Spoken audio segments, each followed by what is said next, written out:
Alors, que répondez-vous, Monsieur Eric Dupuis, à ceux-là qui disent que vous avez été à l'origine de l'éclatement, ou bien je vais utiliser le mot utilisé, hein, c'est vous avez saboté la lutte du AC14, d'autres disent que vous avez été contre Tipi Achadam et vous ne l'avez pas protégé, c'est pourquoi il était obligé de fuir et que vous êtes des faux opposants, c'est pourquoi vous êtes sur le territoire, le pouvoir ne vous inquiète pas parce que vous êtes des collabos du pouvoir. Et voilà, tout cela, nous l'avons entendu, hein. Nous attendons également que, voilà, aujourd'hui, ANC égale RPT uni. Voilà, M. Jean-Pierre Fabre, et vous en prenez plein la poche. Et c'est vous qui faites que la lutte n'avance pas. Et voilà, et vous êtes également contre M.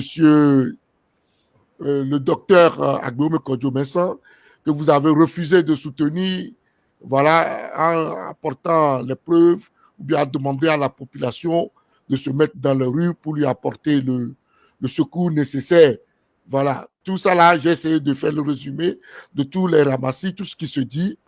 Mais qu'est-ce que vous répondez rapidement à tout cela?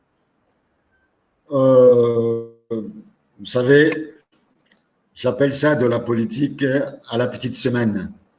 Des gens qui se réveillent, qui inventent les choses et qui les balancent sur WhatsApp et ils s'imaginent qu'ils font de la politique. Tout à l'heure, je vous disais que la politique togolaise a atteint un niveau tellement bas que parfois j'ai honte de faire de la politique. On invente des choses, on crée des choses et on est satisfait d'avoir menti. On oublie de dire que Monseigneur Podro, avant les locales, avait traité un responsable politique de Judas. Ça, personne ne lui reproche. Oui, personne ne lui reproche. On dit que l'ANC a été le fossoyeur de la C14, mais tout dernièrement, vous avez entendu mon ami Ourojipa qui a révélé certaines choses. Ce que moi je disais depuis, qu'on ne peut pas, parce qu'on discute, arrêter les manifestations. Vous savez, j'ai conduit la délégation de l'opposition de la C14 à la préparation des discussions. On devait faire 3 jours. On devait s'arrêter mercredi. Ça a continué jusqu'à dimanche soir très tard. J'étais le chef de délégation, accompagné par Jean Kissi et par Ourojipa. Le seul point sur lequel on a chopé pendant 2 jours et demi, ou 3 jours même, c'était la suspension des manifestations. Et nous avons refusé de signer tant que cette phrase figurerait dans le rapport final. Ils ont été contraints et forcés de l'enlever pour que nous puissions le signer. Malheureusement, certains d'entre nous sont passés derrière avec l'appui d'Alpha Condé pour sortir un communiqué suspendant nos manifestations. J'ai entendu mon ami Ourojipa dire que si c'était à refaire, il ne le refera pas. Et qu'on ne peut pas jeter ses armes pendant des négociations et pendant que les autres ont leurs armes. Ce sont des propos que moi, Éric Dupuis, j'avais sortis lors des négociations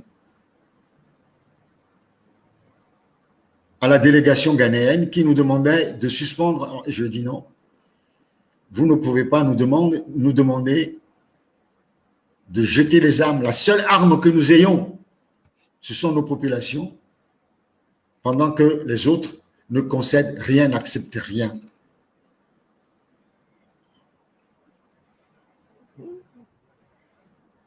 On a voulu transformer la C14 en alliance électorale.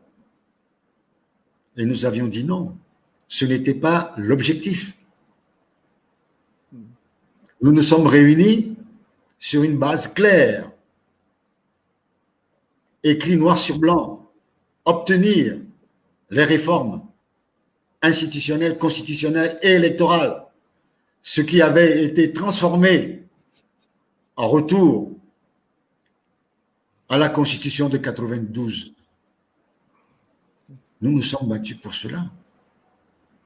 Et nous avons très largement financé le fonctionnement de la C14.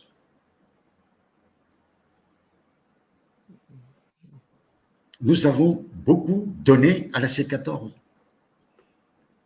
Nous avons tué notre communication. Nous avons freiné nos manifestations. Nous avons freiné nos activités dans les fédérations pour ne pas faire de l'ombre à la C14.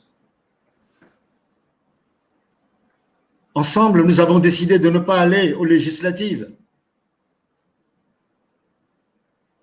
Nous avions 18 députés. Ce n'est peut-être pas grand-chose, mais c'est beaucoup.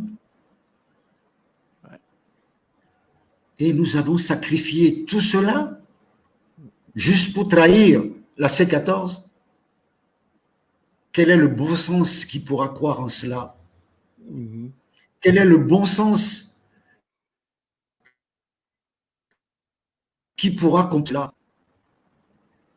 Je crains que le bon sens nous a quittés depuis longtemps au Togo.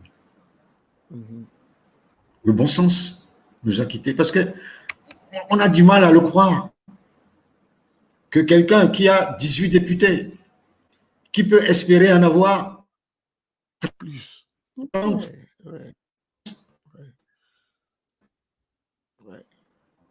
Juste pour nous, à la C14, ou pour soutenir Fogna Sibel.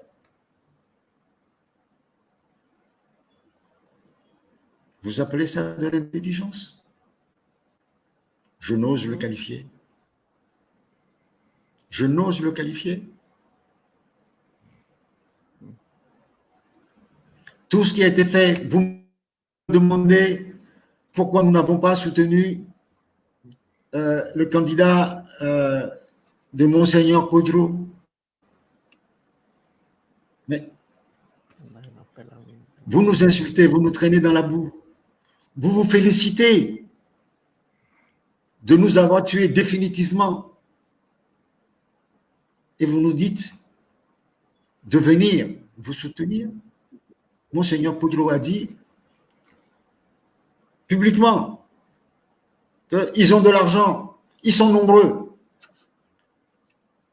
Notre faute, notre péché, c'est le fait que nous soyons nombreux, que nous soyons bien organisés et que nous ayons un peu de sous. Donc, il faudrait nous détruire. C'est ça, là, le bon sens. Excusez-nous, monsieur Eric.